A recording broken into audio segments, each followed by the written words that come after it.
și măcar dacă vine altcineva, și probabil o să fie cineva din opoziție, care probabil la fel de ordinar ca el. Dar măcar e schimbare și măcar am demonstrat că putem să ieșim în stradă și putem să strigăm că nu e corect ce se întâmplă, deși puțin de târziu, dar nu prea târziu. Să sperăm poate face ceva să cu siguranță, da. Cu siguranță. Și să ne recuperăm drepturile de oameni și de cetățeni și am ajuns într-un hal de nedescris.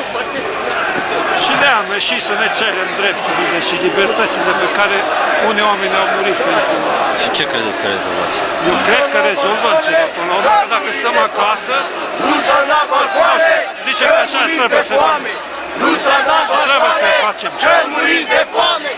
Aici, am înțeles că toate orașele au pornit mișcarea asta și cei de sud își pun un semn de întrebare.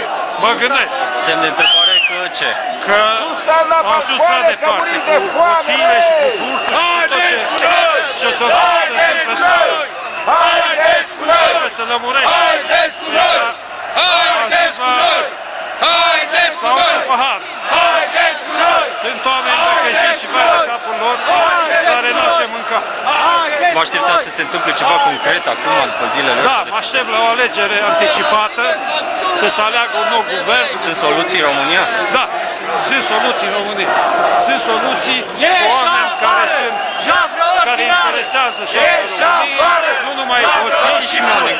Dintre cei care sunt acum în politică, Sunt și care sunt în politică, care sunt oameni corecți, cinstiți, dar e clica asta în jurul lui Băsescu, care altceva decât să fure, să facă hoții și să mintă până acolo încât vezi că sunt 100, că sunt 80 de oameni și zice că sunt 160 de oameni. Asta e cea mai mare hoție ce se putea și nimeni nu a luat nicio măsură.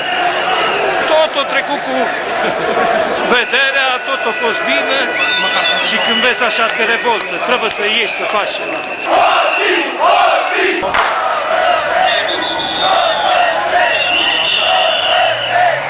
e prima oară când ieșiți zilele astea în stradă? Nu. Nu, fiecare zi ați ieșit? Fiecare zi, da. Și voi mai ieșiți de câte ori va fi de și în 22 decembrie o să mai ies. Dar ce credeți că rezolvați? Nu știu, o să vedem.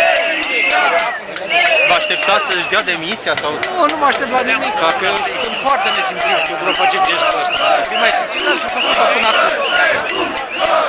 Deci atunci? Atunci ce? Nu știu. Ce se rezolvă? Să se rezolve, o să vezi. Nu fi atât de curios. Văd așa lejer cu pipa în gură, se pot organiza proteste așa? Asta înseamnă că nu mai aveți voce. Că nu mai aveți voce.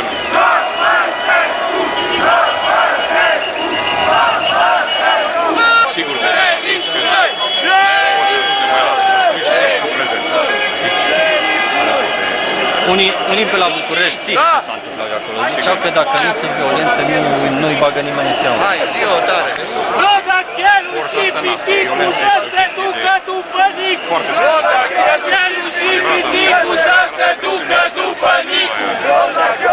de foarte presiunea poporului.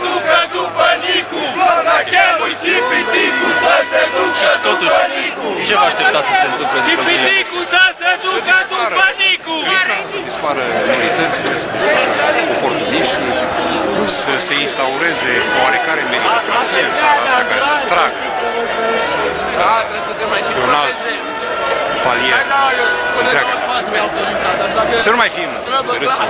Da, avem vreme. Să nu mai fim adevărul este că politicul a determinat și comportamentul său. Deci se poate face totuși ceva. Se vede. Dacă întorci camera, o să vezi. Și în față și în spate.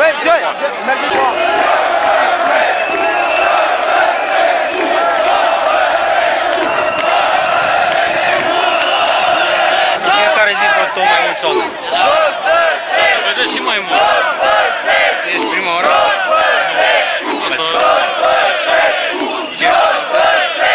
Și te aștept să fie tot mai mulți în fiecare zi. Ca să ce? Ca să trăim mai bine.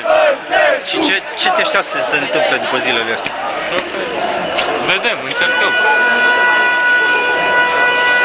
Ce să se întâmple? Se va întâmpla ceva până la urmă. Schimbăm hoții între ei.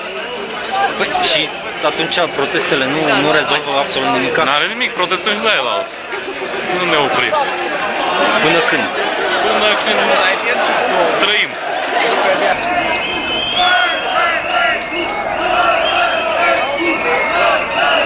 Mi se pare tot ce se întâmplă aici e o chestie spectacolă și nu nimic organizat.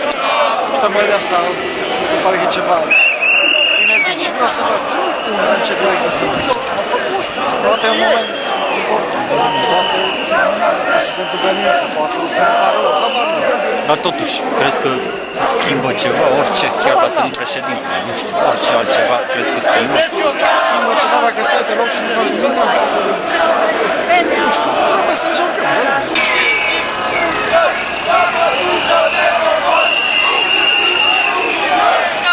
măcar să anunțăm că își pierd popularitatea așa.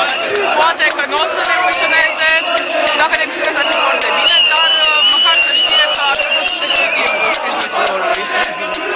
Păi și bine, hai, demisionează Băsescu, Boc și așa mai departe. Alegeri anticipate, ce se întâmplă? Cine vine loc? Care e rezolvarea? Oricine ar veni, ideea este să știe că dacă face ceva care este împotriva noastră, nu o să-l mai lăsăm să stea acolo. Cred că guvernanții ar trebui să știe de frica poporului dacă măcar nu-i respectă.